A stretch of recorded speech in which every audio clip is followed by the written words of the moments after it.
Imaginez tout perdre en un clin d'œil, votre bébé, votre mariage et votre meilleur ami, et découvrir que les chaussures que vous avez achetées pourraient avoir joué un rôle.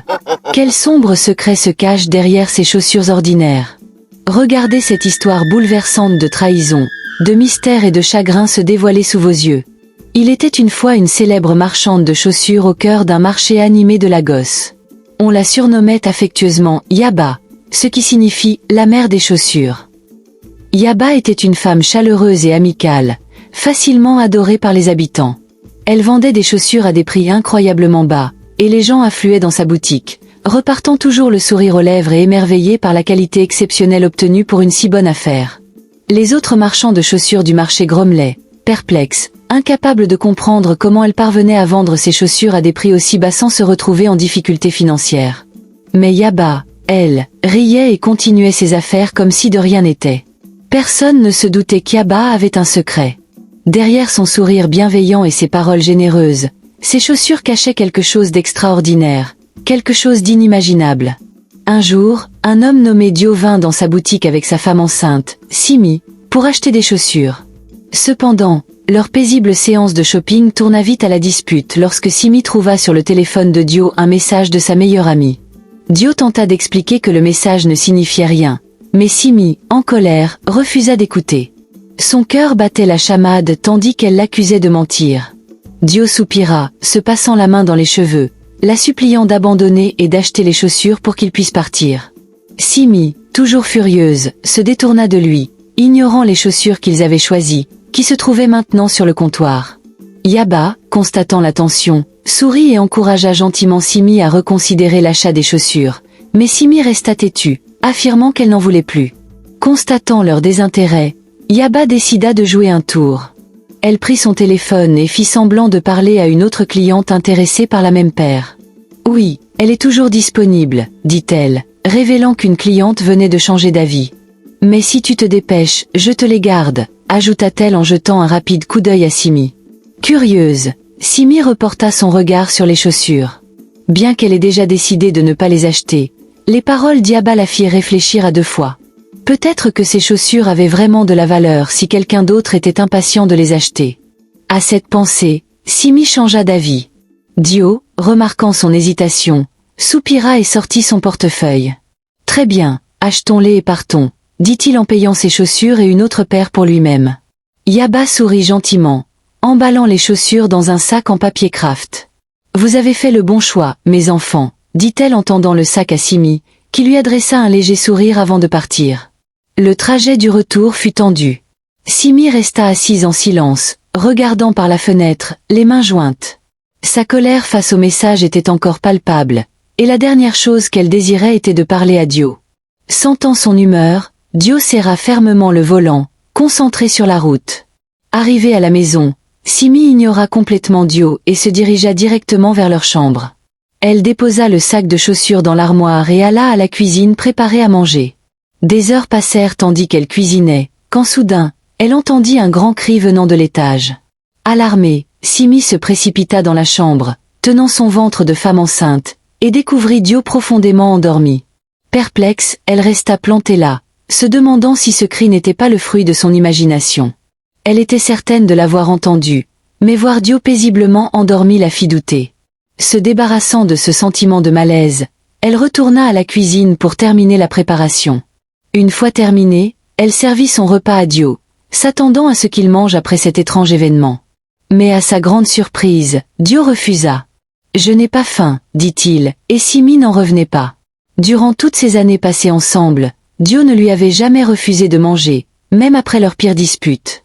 Son rejet la blessa profondément. « Tu refuses ma nourriture ?» demanda-t-elle, mais Dio se contenta de siffler et continua de dormir. Furieuse, Simi quitta la pièce et s'assit à table, les yeux rivés sur son assiette. Quelque chose dans le comportement de Dio était troublant. Il n'avait jamais agi ainsi auparavant, et le rejet la blessa plus que d'habitude.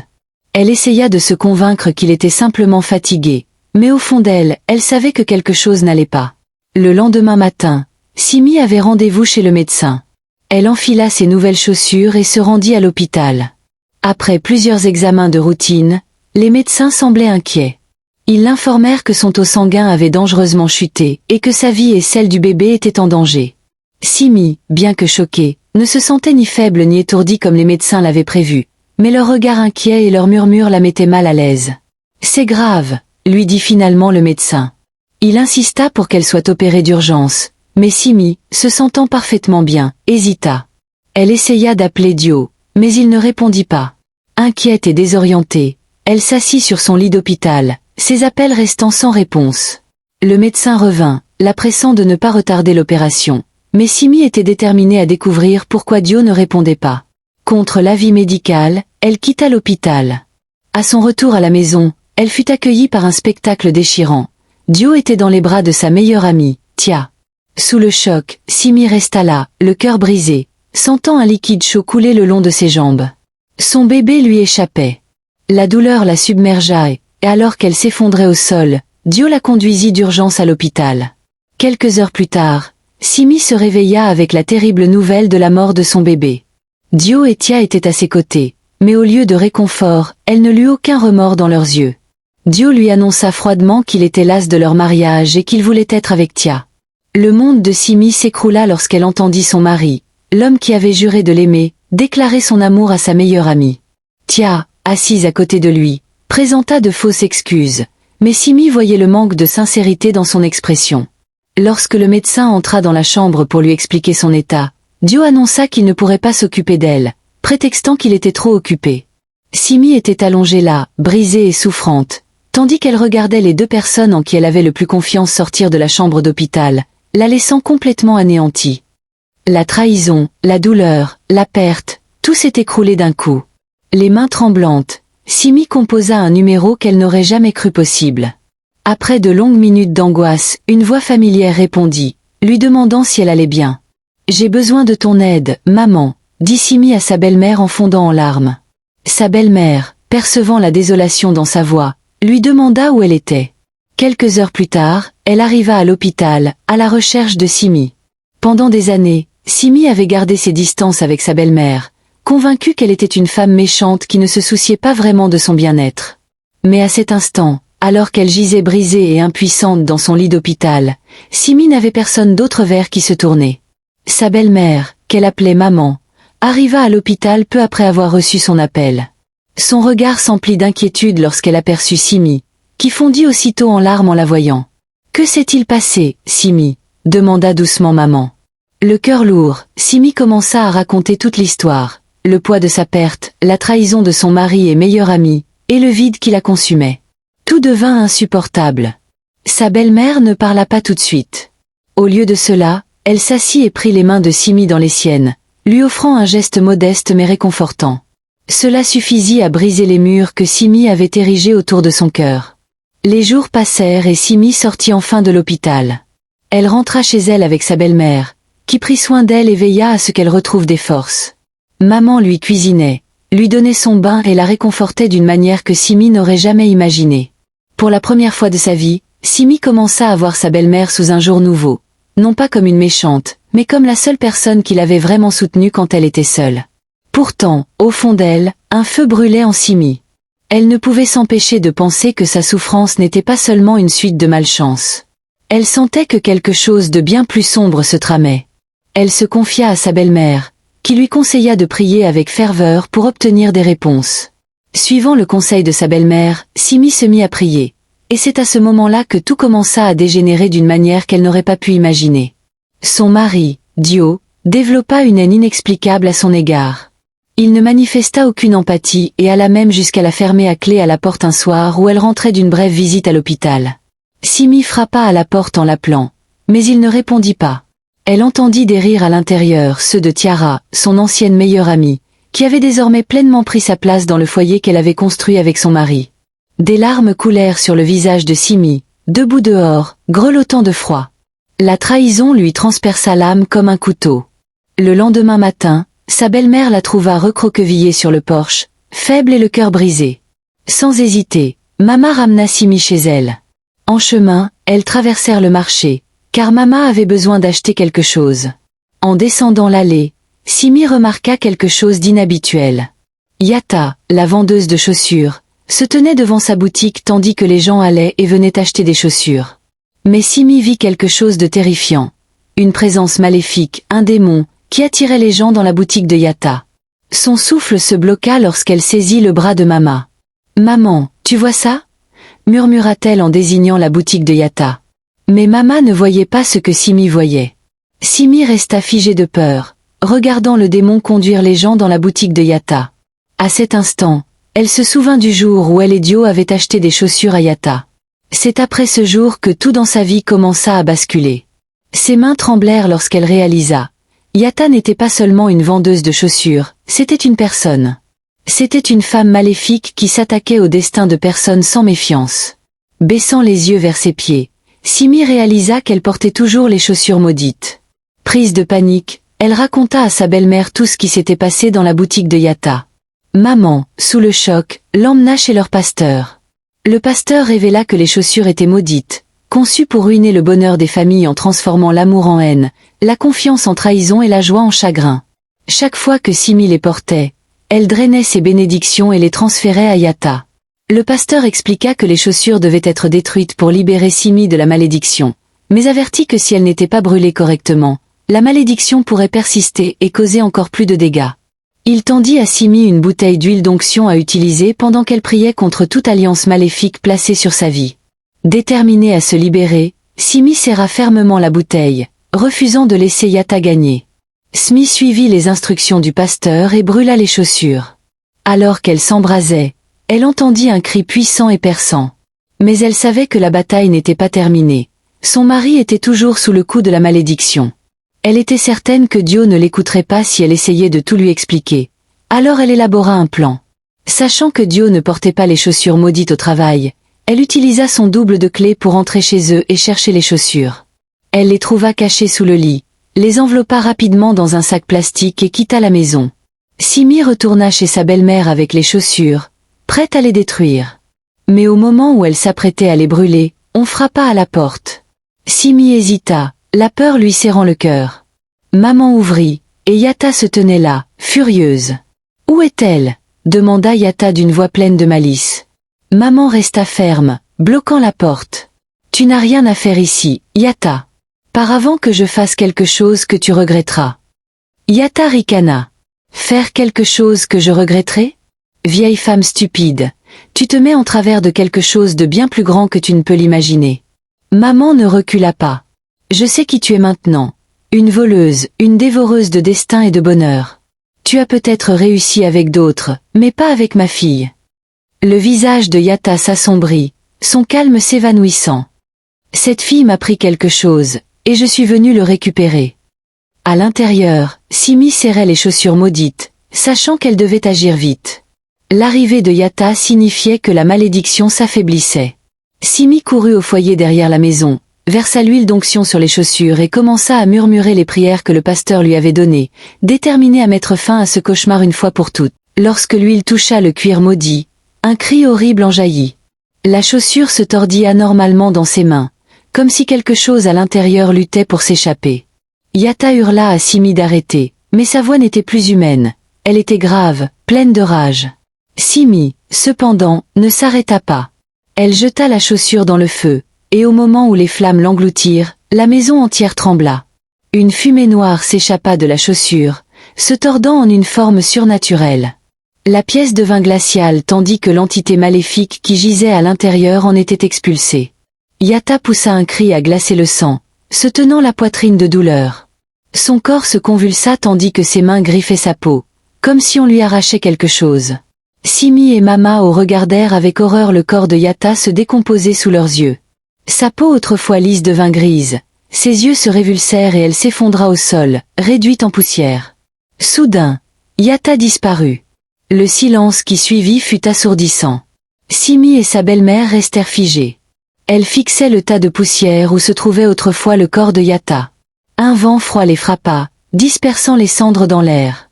Pendant ce temps, Di dînait avec Ti lorsque la malédiction fut rompue. Ses yeux s'ouvrirent sous le choc, se demandant ce qu'il faisait avec Ti. « Tu n'es pas ma femme » demanda-t-il à Ti, assise là, perplexe. « C'est quoi cette question inutile » s'exclama-t-elle. Dee saisit aussitôt son téléphone pour appeler sa femme, laissant Ti complètement perplexe. Elle avait cru que Dee l'aimait profondément, sans se rendre compte qu'il était sous l'emprise d'un sort qui venait de se briser. Les mains de Dee tremblaient tandis qu'il composait le numéro. Il ignorait pourquoi il avait abandonné sa femme, pourquoi il l'avait trahi, ni pourquoi il ressentait un attachement aussi contre nature pour Ti. C'était comme si un brouillard s'était dissipé de son esprit, et soudain tout était clair. Le téléphone sonna et Simi, toujours debout dans le salon de sa belle-mère, fixait l'écran, sous le choc. Son cœur battait fort lorsqu'elle décrocha. La voix tremblante de Dee résonna dans la ligne. « Simi. Simi » balbutia-t-il, les mots lui manquant. « Je ne sais pas ce qui s'est passé. Je te jure, je ne sais pas comment j'ai pu laisser ça arriver. S'il te plaît, dis-moi juste où tu es. » Simi ferma les yeux, percevant le désespoir dans sa voix. « Mais était-ce suffisant ? Tu m'as quitté, murmura-t-elle doucement. Tu m'as quitté au moment où j'avais le plus besoin de toi. Je sais, murmura-t-il en retour, et je passerai le reste de ma vie à me rattraper si tu me le permets. Soudain, Ti arracha le téléphone des mains de Dee. Dee, qu'est-ce que ça veut dire? Je croyais que tu m'aimais. Mais Dee ne la regarda même pas. Ses yeux étaient emplis de regret, ses mains tremblaient lorsqu'il reprit le téléphone. Simi, s'il te plaît, supplia-t-il.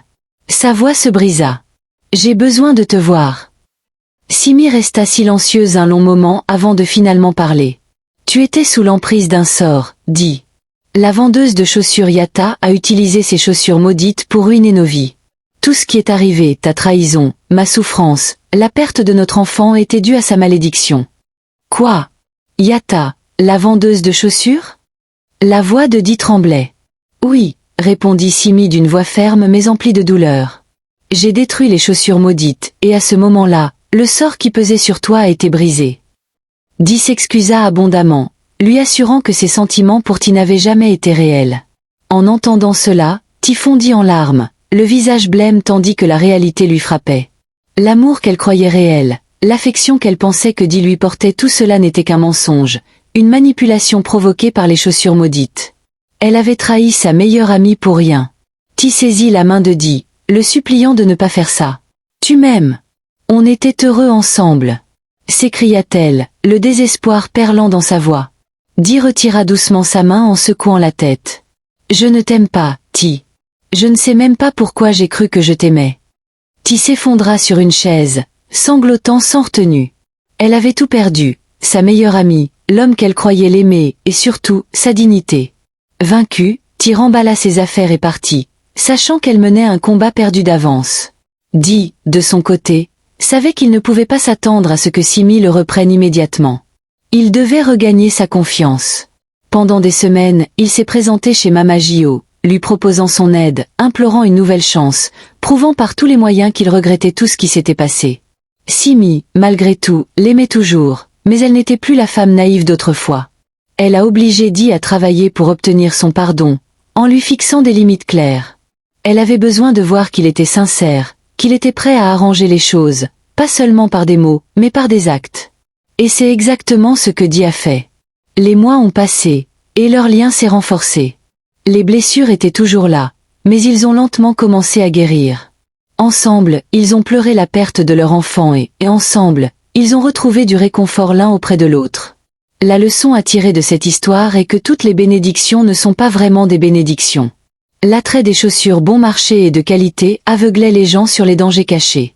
Cela nous rappelle que lorsque quelque chose semble trop beau pour être vrai, c'est souvent le cas. De plus, les personnes auxquelles on s'attend le moins peuvent souvent devenir notre plus grand soutien. Il faut donc apprendre à leur accorder le bénéfice du doute. L'égoïsme engendre toujours des regrets. Ti, aveuglé par ses désirs égoïstes, a tout perdu, sa meilleure amie, sa dignité et sa tranquillité d'esprit. La trahison peut sembler gratifiante à court terme, mais elle finit toujours par être douloureuse. Une autre leçon essentielle est que le mal prospère dans l'ignorance. Yata s'en prenait à ceux qui n'étaient pas au courant, profitant de leur manque de conscience pour manipuler et ruiner leur vie. Cela nous apprend à toujours être vigilants et spirituellement perspicaces quant aux choses que nous introduisons dans nos foyers et nos vies. De plus, l'histoire souligne que si le pardon est puissant, la confiance doit être rétablie. Simi a choisi de pardonner à Dee, mais elle ne l'a pas immédiatement laissé revenir dans son cœur. Au lieu de cela, Elle a fixé des limites et l'a laissé faire ses preuves. C'est une leçon cruciale pour quiconque a été blessé. Il est normal de pardonner, mais il est également important de s'assurer que la personne qui vous a blessé assume ses responsabilités et s'efforce sincèrement de réparer ses torts. J'espère que vous avez apprécié l'histoire.